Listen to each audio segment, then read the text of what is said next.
Oi, queridos, tudo bem? Mariana Burato por aqui novamente. Hoje eu queria falar com vocês sobre profissionalismo, sobre a nossa profissão de engenheiro civil mesmo, né? Mas sem trazer definições e conceitos para vocês do que é profissionalismo, do que não é, o que é ser um bom profissional e o que não é ser um bom profissional. Eu não quero falar sobre isso nessa parte de conceito não, tá? Como professora, e você que me conhece e já me segue aqui já sabe que eu sou professora universitária há 5 anos, amo lecionar, é o que eu mais gosto de fazer, tem esse canal aqui no YouTube. Se você ainda não é inscrito, por favor, se inscreva e ative o sininho também, assim o YouTube entende que toda vez que eu colocar postar um vídeo novo, ele te avisa, tá? Ele entende que é importante para você. E também me segue lá no Instagram, tô no @mariana.burato, tá? Que eu sempre posto dicas e um pouquinho da vida mesmo, né? De engenheira civil e também professora universitária, tá? E por que eu tô fazendo esse vídeo hoje para vocês, como boa professora que eu sou, né? Boa, eu não sei, eu acho que eu sou boa, né? Mas vamos ver. Bom, eu sempre vou fazer vídeos que levem à reflexão, tá? Então, por que eu tô falando sobre profissionalismo hoje, principalmente nessa área da construção civil voltado para engenharia civil, tá? Eu fui essa semana, recentemente fui chamada por uma cliente, né? A gente fez o projeto estrutural e os complementares para ela de uma residência aqui na região, tá? Porque ela estava desconfiada do engenheiro da obra que ela contratou, tá? Então, o que acontece? Ela tinha um valor para gastar naquela obra, teve todo um investimento, né, pessoal nisso, tinha um valor, tinha um orçamento, por fim, ela pagou já com base nas medições que esse engenheiro da obra fez, tá? Pagou tanto o engenheiro que estava cobrando por administração, que eu vou falar daqui a pouco, e pagou também a mão de obra com base nas medições que esse engenheiro de obra que ela contratou tinha realizado, tá? E o que acontece? Tem muita coisa, muito serviço ainda para executar, a obra já está atrasada, tem serviço para executar e pouco valor para pagar, né? Então, por exemplo, vamos supor que você, sei lá, tem 10 mil reais para pagar, mas de uma quantidade de serviços que daria aí em torno de 30, 40, 50 mil reais, você já pagou aqueles serviços e tem serviço para executar ainda. Então, é essa situação. Eu fui lá no local, fui ver isso aí, tá? Então, assim, o que acontece? Primeira coisa, a gente, no nosso setor, a gente não é... O setor da engenharia, ele não é um setor fechado. Significa o quê? Significa que a gente não tem corporativismo, tá? Por exemplo, como o setor, sei lá, da medicina, né? Já experimentou, por exemplo, já teve algum caso de erro médico, já tentou processar um médico, ninguém faz isso. Ninguém dá um laudo atestando que outra pessoa errou, tá? Isso não existe, ok? Na engenharia civil, a gente tem os meios, né, claro, para laudar, né, então tem que ser um profissional habilitado para isso e tudo mais, tem um processo nomeado por um juiz, essa coisa toda, tá? Só que eu não tô falando dessa coisa do laudo, que é a coisa da lei em si, tá? Eu quero falar sobre esse falar mal dos profissionais no decorrer da obra, tá? Então, nem sei se cabe muito para falar que o tema do vídeo é profissionalismo. Por quê? Porque no decorrer da obra, a construção civil, a gente se depara com muitos profissionais, né? Então, eu tenho os profissionais que fazem o projeto arquitetônico, os que fazem o projeto estrutural, os que fazem o projeto de instalação, eu tenho pessoal que executa, então eu tenho desde mão de obra que executa os serviços mais brutos, né, de armação, de concretagem, até os que realizam somente alvenaria, os que fazem acabamento, porque tem a mão mais delicada, digamos assim, né? Que o pessoal mesmo fala, né? Ah, ele tem a mão mais leve para poder fazer serviço de acabamento.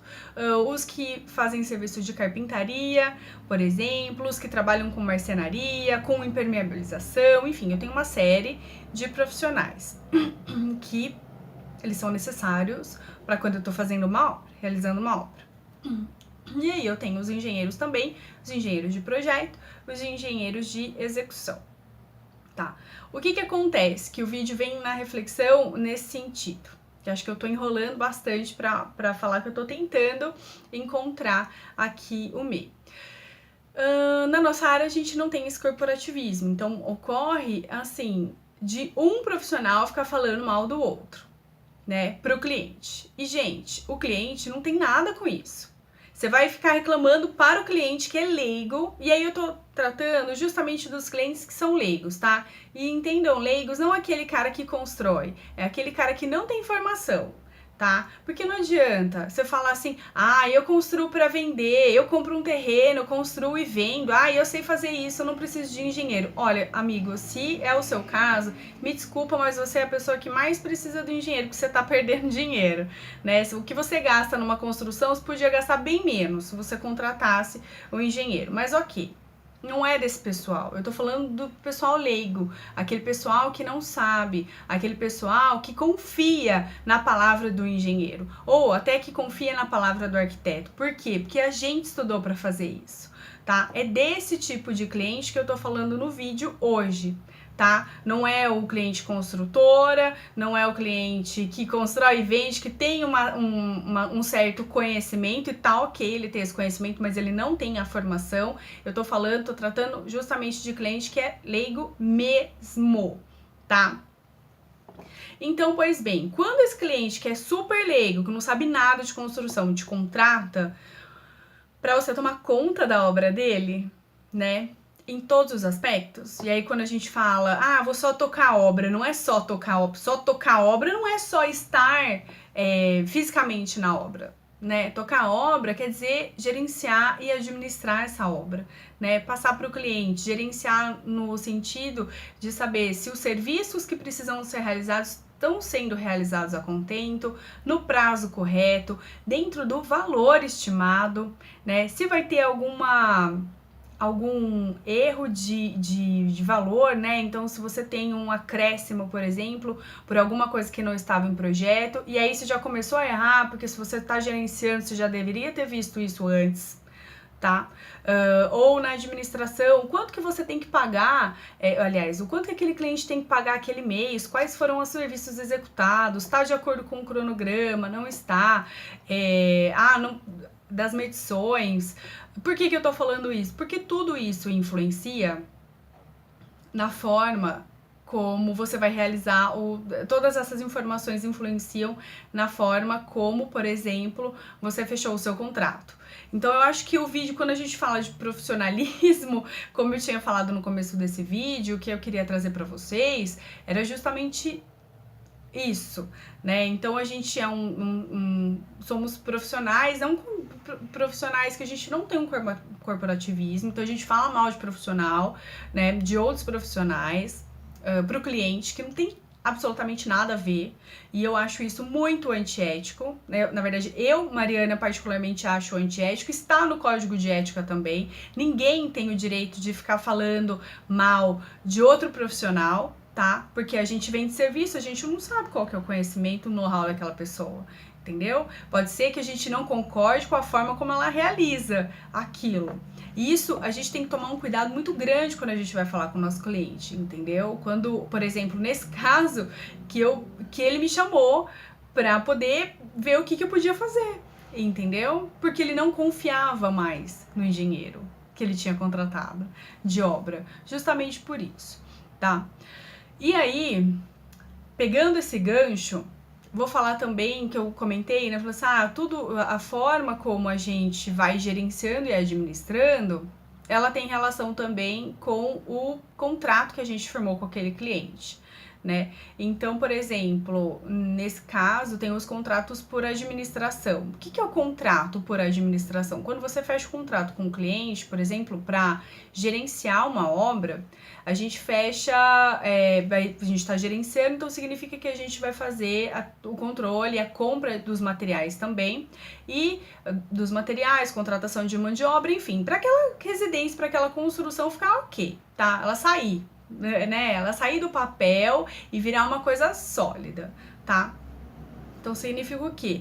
Que tudo que a gente fizer que está referente à compra de material, a contratação de mão de obra, alocação de equipamento, enfim, tudo, a gente vai cobrar uma porcentagem de administração, tá? O que eu tenho visto por aí, pelo menos aqui em Campinas, é uma média que varia de 10% a 18% mais ou menos, tá? Então, por exemplo, eu não sei nos outros estados, porque tem gente aqui no canal, por exemplo, tem de vários estados do Brasil, e aí eu não sei precisar, tá? Mas aqui em Campinas é em torno disso, então varia de 10% a 18%. Significa que tudo que o seu cliente gastar na obra dele, você vai cobrar de 10% a 18%. E esse valor vai depender do profissional, aquilo que você acerta com o cliente, aquilo que você negocia. Eu vou fazer um vídeo sobre administração de obras também mais pra frente, tá? E aí, se vocês tiverem dúvida, já vou aproveitar aqui, já coloca comentário, já coloca aqui aqui embaixo, aqui nos comentários do vídeo, tá? E o que acontece? Imagina vocês que você foi contratado por administração e fez o cliente pagar, fez todas as medições possíveis, uma pessoa de fora. Como vocês interpretariam isso? Fez todas as medições sem os serviços estarem 100%, o cliente pagou, você recebeu a sua parte, né? Porque o seu contrato é por administração, correto? Sobre o valor da obra. Recebeu sua parte, e aí quase no final você deixa de ir na obra, você percebe que o dinheiro está acabando, né? Que a coisa não vai, só que você já recebeu. Então, isso é não ser profissional. Isso não é ser profissional, tá? Isso denigre a nossa imagem, né? Isso minimiza a imagem da classe de engenharia, né? Eu não tenho absolutamente nada contra cobrança, contratos por administração, tá? Justamente eu já fiz vários contratos por administração, atualmente eu não faço mais, e aí em outro vídeo eu falo por quê, mas eu acredito que quando a gente está gerenciando e administrando uma obra, a gente tem que ficar esperto com isso, entendeu? Porque isso é esse tipo de conduta. Quando eu falo isso, é esse tipo de conduta pode minimizar a nossa classe e acabar com a imagem, porque como são serviços de engenharia, o serviço está sempre ligado a uma imagem, está sempre ligado à experiência que aquele cliente teve.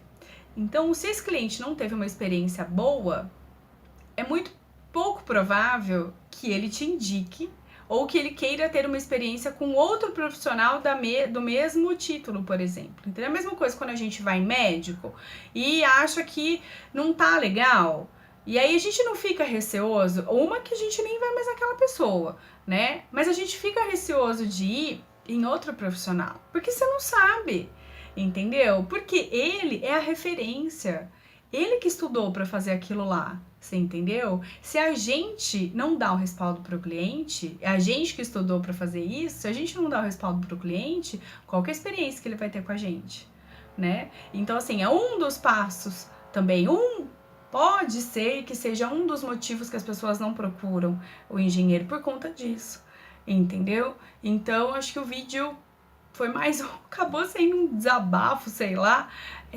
mas ele foi nesse intuito da gente refletir a respeito dessa questão profissional, contrato, gerenciamento, administração, porque isso precisa ser falado, gente, né? Eu não sei se alguém já chegou a falar, se vocês já chegaram a pensar a respeito disso. Reitero, não tenho absolutamente nada contra contratos por administração, tá? É uma das maneiras de remuneração de serviço. Uma das maneiras, não é a maneira, é uma das, tá? Mas isso aí precisa ser bem pensado, porque se você foi contratado como gerenciador e como administrador, você tem que tomar aquela obra como se fosse sua.